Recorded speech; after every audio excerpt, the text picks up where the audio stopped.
Ina kan zir tu chu Ezekiel bung som pani chang som ni pakhata tanga chang som ni pariat thu hi ani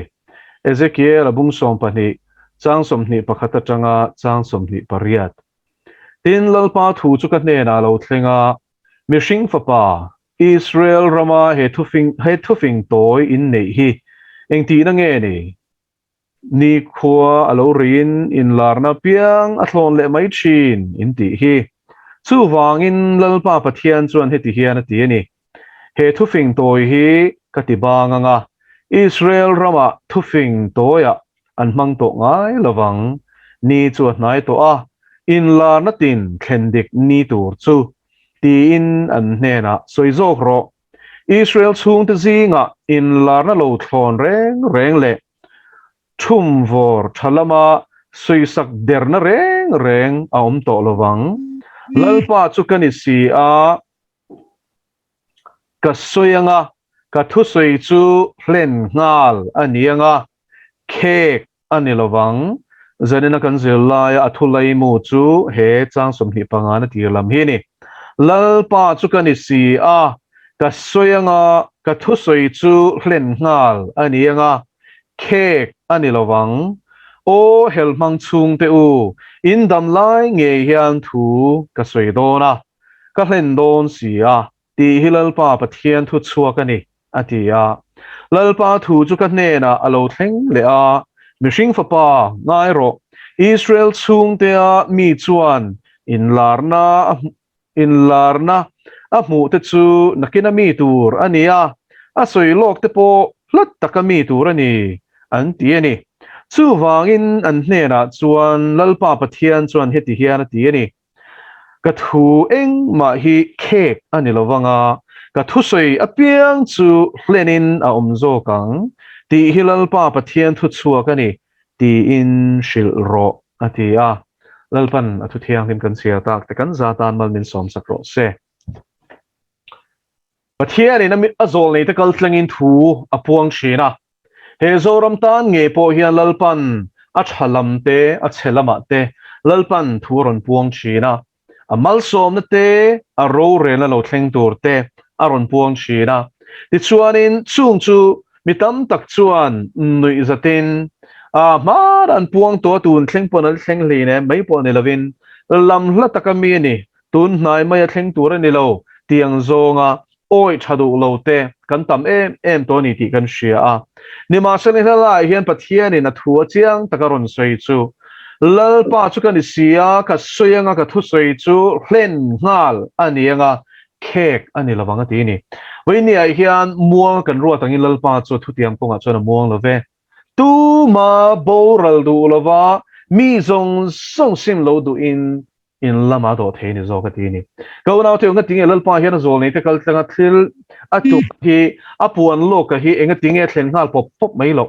enga tinge mi shing ina kan chiar dan hun kan chiar dana hianin a rei anga kan shiat kan ti chuanin pathian hi za ngaina khat pathian ni ti hi isiang u ni devi khopui po an bora lalpan du lo wangin jona she em kaldu lo an boral po poiti reng lo zuda zol nei khalal panatirani khatero an ding le veishalo noi chuang an oma he khopui a hian chung chu ka khongai lawang em me ti ni lalpa chu fakenom ro se chu vain heng hini zofa te po hi lalpa hian min mangaya lalpa hian min khongaya kan chunga aro renara thak tak lo thleng tur hi pumpel turin min du ni zanina hian chu siang u tu ma hi pathian hian shem adu lo pathian hian mi shem hi khoya ma hian bible hian cherula nuam ati kan mulo renga novahun laya mishing sual nei na vor to pathena wanga nowan hena chuan long tukro lalpan ati chum po khanin pathian in nova chung te kha zuani tro aza nge na chu ta chuan kan mu nima sulangin mishing dang zong song tele mishing po ni lo mishing le vantir ko chi tha pol ne film kan ti te khang zong song te chung leng sawa te le bok wa kal ram sa zong song te mishing abi takin sim du lo ho lal panati boral khanin bible kan chiar chuan genesis a chuan pathian chuan chu tianga ti boral ta chuin chir em thu hi kan mu ni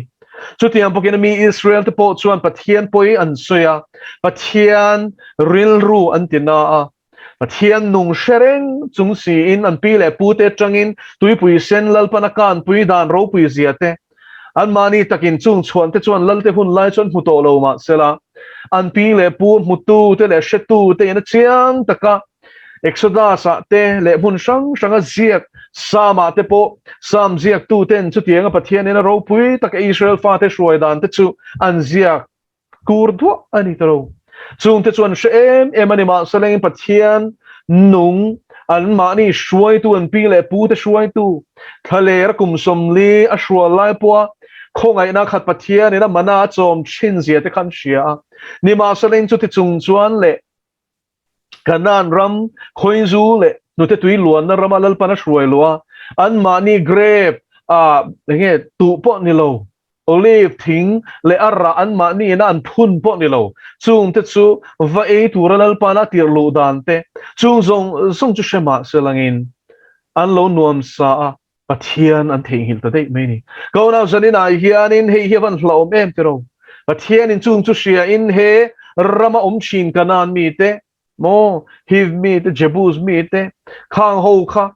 ho en thil ten tak tien chin china kha ti ve suang cheu ti na cha mol la shoi lu ma poin ni ma shalen chung suala bok chuan tlu in baal te astorati te molekate amon ho pathian te himoshete moab ho pathian te mo chimosheten bia chu tiang chuanin khang ho pathian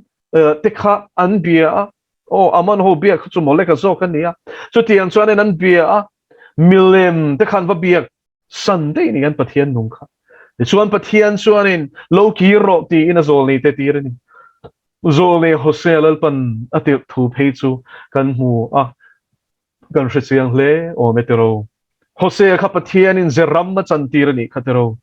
no che zuar va nei ro ati ni tunge ril rupa ngai pu no che zuar va nei mo tang tero no che zuar chu mi pat nei chiat na in kha da tak an ni ti kha chiang sa renga e zon na tan kha suala khan mang chi ni ti luina wang no che zo ti te pon ma selangin khang lai no che zo na kha chu ani velo ndu than na nge no che zuar khan nia chu wangin mei chelep chia kha ba nei turin lalpan ti ni ma seng chu ta chuanin na zol nei kal tlang chuanin Israel a inkar khalalpan soifia do ni chu Israel rinom lo zia chu gomerin a entira ti chuanin Hosea chuan nupuya avani tangelal pa thu oi chuan ni ma selen no che zuar ni tan na chu ril ru mi pakhata alo bet thelawa ta chuanin mi padang alo sana ti chuanin rinom lo sana ni pasal kha chu tiang chia chuan lalpa chuan Israel fa ti chuanin alakan rinom lo zia kha Hosea ale gomeri te nu pa khani lalantir tani kau nau teu kan pathian hi mangai pathian ani awangin mo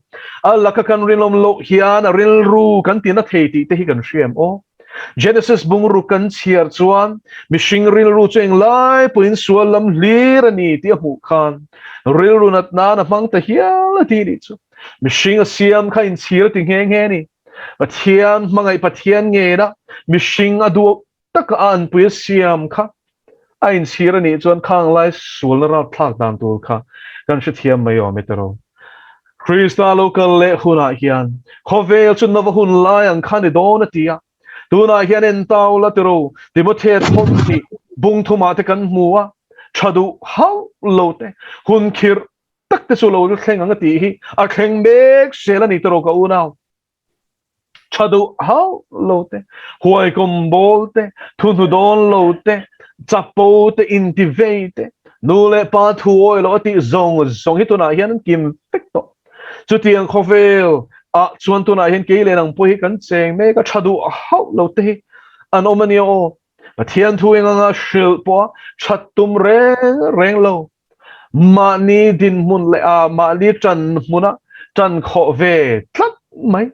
voini a hian chung chu pathian thu thlen dik na chuan voini a hian mo pathian thui a tha zong a ti thleng dik tu nge kan ni do na a che zong a ti thleng dik tu ti hi ni mai kan du thlan na tur chu voini a hian ko na pathian thu do don silo he hun hu nga hian mel ma pa se tan chuan sakei bak nei ai thiep tur zonga phi ruai ania wangin chu bible in he ter thon khat bunga chang riata azia min shiu ania wangin tuna hian a se thei tur zong hian a phi ruai rengan boy khat chu delia ka online he setan azia phi ruai ani na hilal pan tharau khovel min mu tir thu hi zanina hian ka share do chewni ta chuan in cinema hall priya cinema hall delhi ka online ania mission fee la rong ka bol line ania ta chuan zinga hian in chu cinema hall bul a chuan in ka kala a mi pui tlen te hian oma chung te chuan in a an te ti khanin a in ngai zong te pon niang chen chu nula le thlangwal te nia zing kar ania khua hi war chan det chawa te chuan in ta chuan in I kan in lampana kakal tur hi he ta Vasant Vihar Priya Cinema Hall puto chuan in shithia banga cinema hall ka ma chona umama se he ta CBI quarter lama kan peng chia mo kan kal chi tharau khoweli ka muta phut mai ni chu ta chuan ram huai chu tho khau kan ti zok don mi van dap hianin an lo zin nuai maya chuan in chung ram huai zin nuai mai ka en chuan in ring lai chuan in tharawan di cio I an cha ve thei si lawa I chu wangin ingtinge mo an vahan tor hlelom em ti hi karil ruwa hian a omani an vahan tor hlel om don em heng ram huai te hi an tam sia an zin nuai bok sia mishing khem tur zong hian mishing taksang an pu ve si lawa an cha ve thei si lo ti te churil ruwa chona ron lang chuai maya ti chuan chu tianga alan lai chuanin mel mapa setana chu ka muta thut maya ani chuan min mu ve lo ti chuan ku ding lam ku zum chal ko khian a ho te ne na chuan he thu hi petani heng ho mishing ho ti na chu hian chatuan te van ram te shem mun te o pathian te an ngai to man lek lo na turin an ril ru hi khovel thilin no khat ro ati ni tu lai khovel hi thlir te le ka unau adikani tero khovel thil hian mitam takril ru chu khat me kani pathian lam hoi hian van tem em tun covid-19 hi pathian ena I ring tu song me po nilovin ring lo tu tan po alam kan hoi the na turatan he khuna hi pathianin o break min pek nan a chan chu khovel thil ringot ngai to te tan an nom si bol na boral mek tan lal pan har ro min ti na ni lal pa chu fakinom ro se mel ma pa man ruani kan sia ma se lal pan min ko na ti tel ti hi siang o ni kuma kalom em na chu mitam tak kha covid lockdown chung khan lal pa ne na shroi na nom tak me ni sa prama pathian ngai sakna reng nei lo pathian ngai sakna reng nei lo mai po ni lovin ko mo bol tak biakin po rabdu ngai lo lali suwa po ngai sak ngai lo te khan tam takin internet kal tlanga rombol tu tam takte na chanchin chan shil na chu anwa zong chua ka an tharau nun tui hal tuk chu thu tak zongin an phirwai ta ni kha lalpa chu fakinom ro setero mishing siam thatnan khodur ngai ni atia samsi ziak tu chuanin ti shoma ko ma chuan ka wak bo chin atini chuan voin ni hian mishing hi sheom kan tor hi lo ngai ni ka unau tero nun phung pa ngai chuan setana hian min bol hlum mek sialal pan min mangai lu tukhimo min ko ni ti hi zanina hian hi hailo teng u chu vain he khun hi nom si bol nan mai nan tui le mut nan anilowa ka unau pathian nung au nan ani lalpa chu fakinom ro se zona nera chuan lalpa chuan thole pathian auro atiang kha chu hun chu tuna hian kan mang me kani a chan chu hei hi shero pathian ina soilok a zol nei tekal tlanga a soilok a hi pakhat ma adodon lo ni o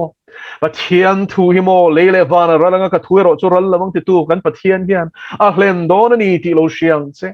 mak em mai chu nge sa pufinga chuan in history repeats itself an lo ti ni mak em mai chu mishing to cheto hian history kan chan chin kal to chang hian thil hi kan zir chuang lo re Israel te hun lai kha en Thailand nova hun lai enela Sodom le Gomorrah en le taila bo nova changin chanang nova kha ngoi reng lo reng preacher of righteousness at nge sin thu thung thar lama chuan fel na zirtir tu ania fel na kong kha zirtir mo an sim hi du em lal pa laman hoya chandam na longa chuan an lu ve hi du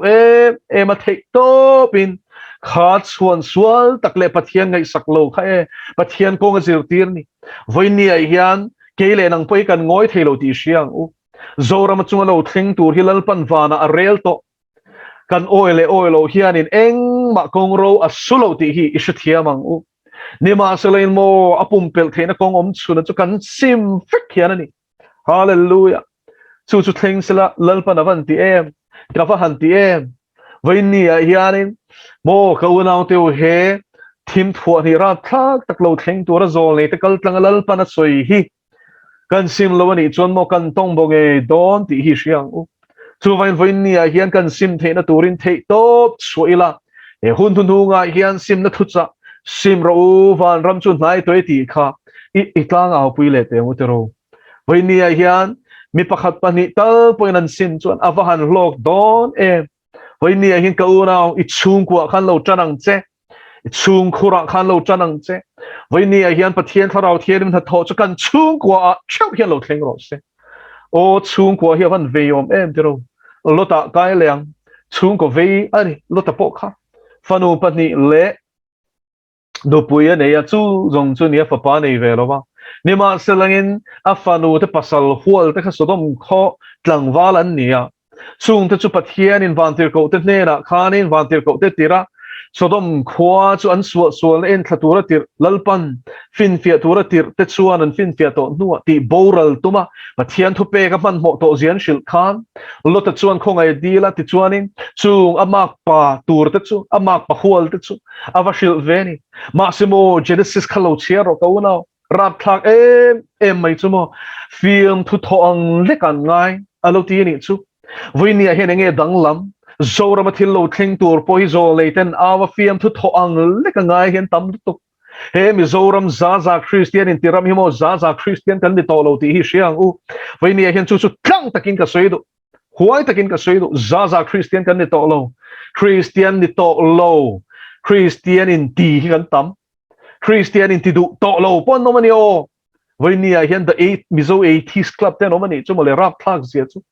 voini hen ka unau teu kan share tu chu he hun thunga thil lo thleng tur hi zorama nge po hian kan daina sato setana bia tam zia hi kan shiam kan zorama hian an tamania o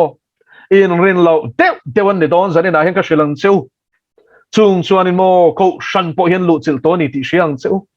khoi akipa po hian sor khara te po ni na sang tak ten chel to ti lo shiang cheu in rinang mai khoi lai mo ta tu chua rui thadeu ngek ngo ka kha setana bia moi lo tiange har fi min an beto tin shem har fi min an in thoi thin tin shem no share in thoi te chak nan nei thena tur tan hian chung chon ti thin tin shem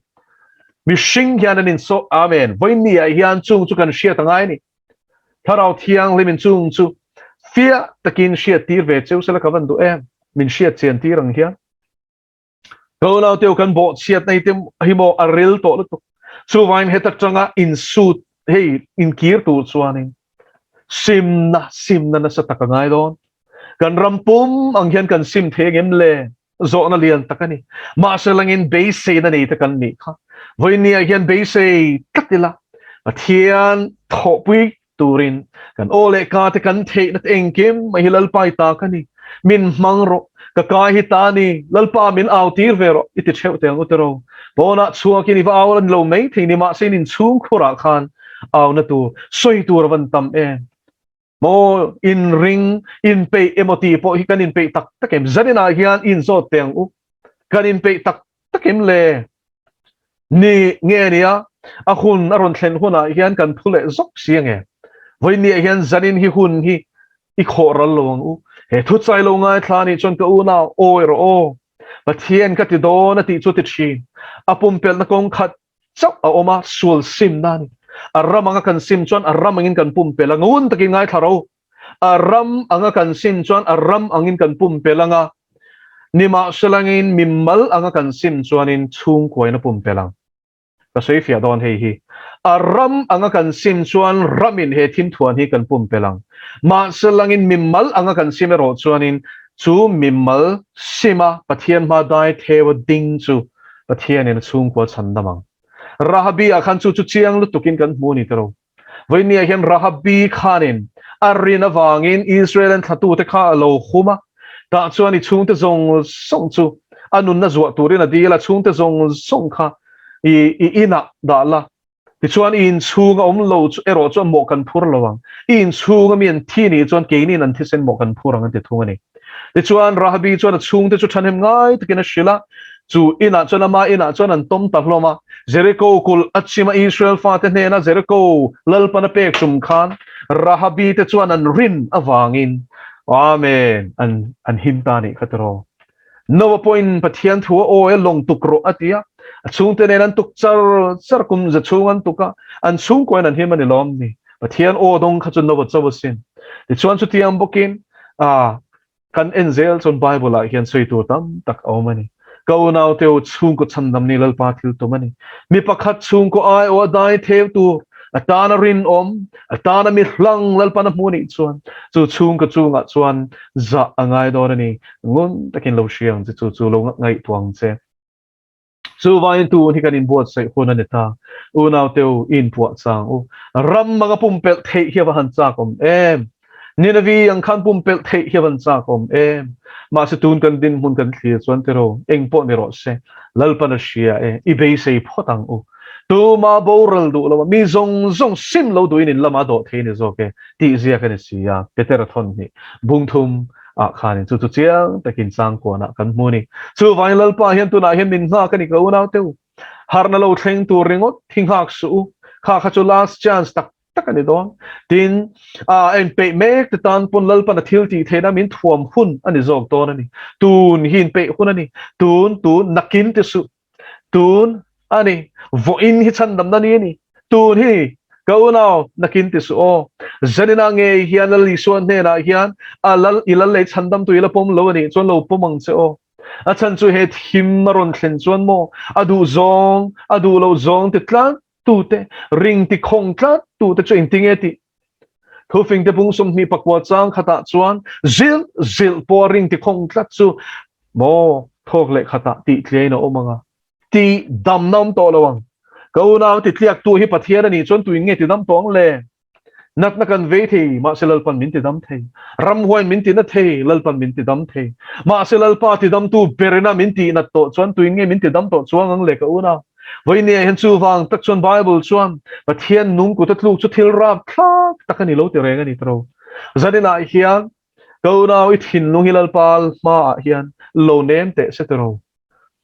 I ring lo ti khong suang che o I ring lo ti khong suang che o poidor ni o ni lo chuan I tak sa thi na kha chu bul chan na chawani lali suwa chuan lo tur de tak min shilani taksa ti boral the tharau ti boral thelo khoi thelo mishing hi lau su ti hallelujah lalpa chu fakinom ro se chung chu heng china sipai ho ron lut tur te hin ni ron lut ma se da taksa pa kan khoi thelo an khoi ani point ne ma se lain taksa ti boral nuwa tharau chatuan shem huna thak thei pathian nung chok chu lau ro ti ni voi ne hian I chung thu a ro rel na keng ko tu kan pathian hi lo lawang che hallelujah lal chut pha hian mo a thu mai lo ani o ro rel tu ani na ngena thuni ti zani na him ka puang du ni lal pa chu fakinom ro se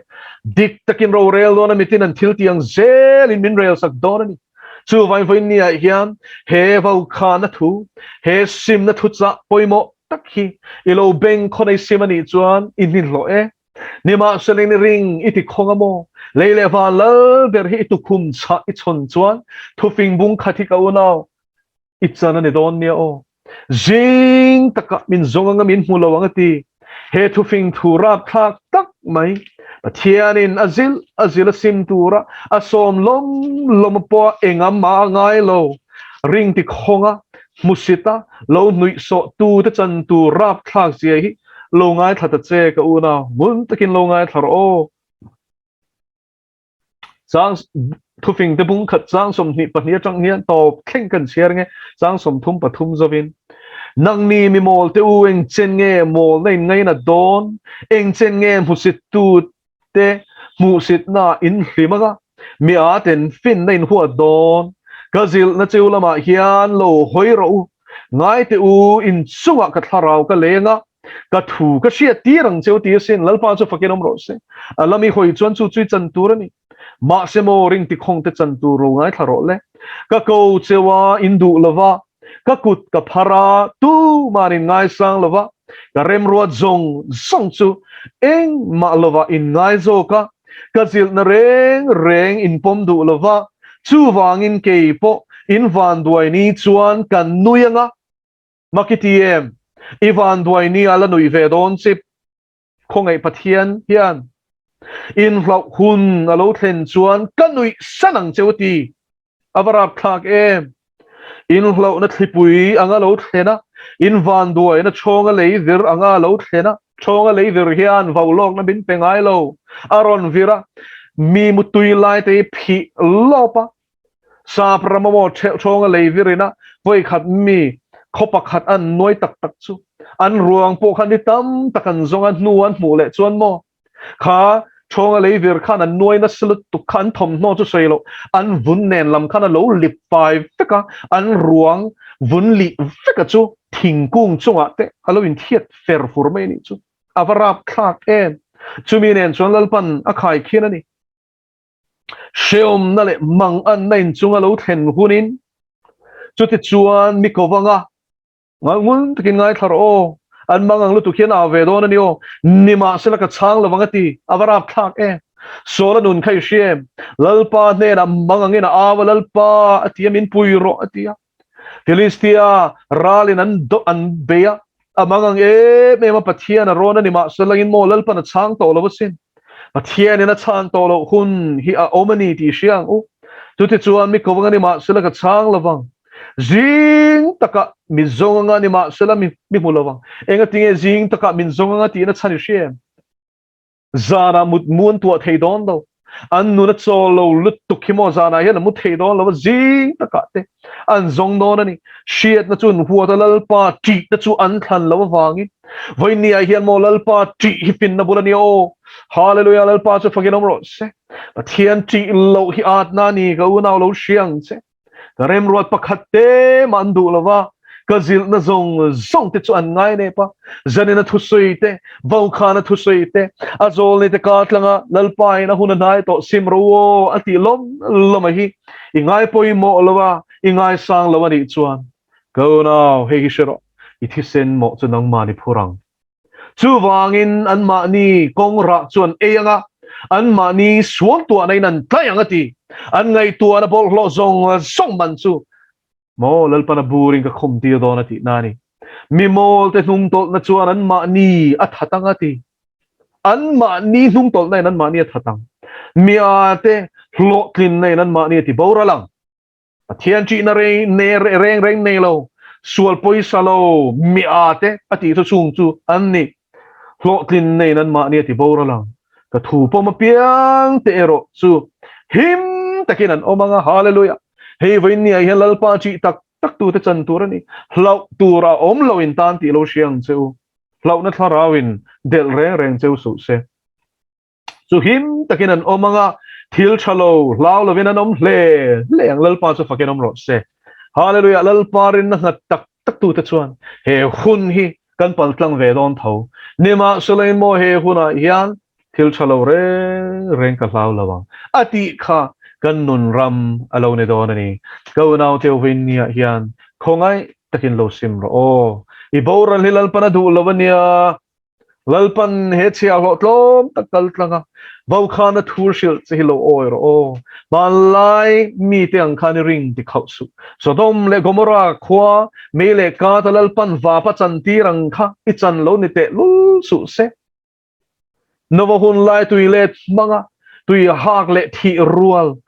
in chir le thi rual kha ichan ni su se novahun lai nge hununu pona run theng do na ti khatro voin ni hin pathian ro re le thu thum thara theng to lo tin mi chen khat chuan an doi a chewa khongai takin lo harang cheu khang mi te thu sei kha ngai tha to su Pathian ni pa ngai fawni mana ro rel chin khan tu na po hian ro rela mana shem chin khan tu na po hian sual hi la shemani ti zoram lo shiang che chu vai voi ni a hian lalpana zol nei te kal tlanga soi zong song hi thleng don ani a real to don lova real mo ti lo mu sit tu te thleng thak tak lova nge ti tu te deo so tu mau sam tu te hian zanina kan share kha an chang don ani chu vai voi ni a hian lo tlom la leile van lal ber ma a thua hian lo khurang che chu tiang mi chu ni lalpa na ngai sak ni lalpa thua khur chin te hi lalpa chuan mi fing atiasin chu ti chuan simin in lam let la him na kul pui krista hian tlan lu tang che lalpan athu kan ti ri te kan zatan man min som sakro se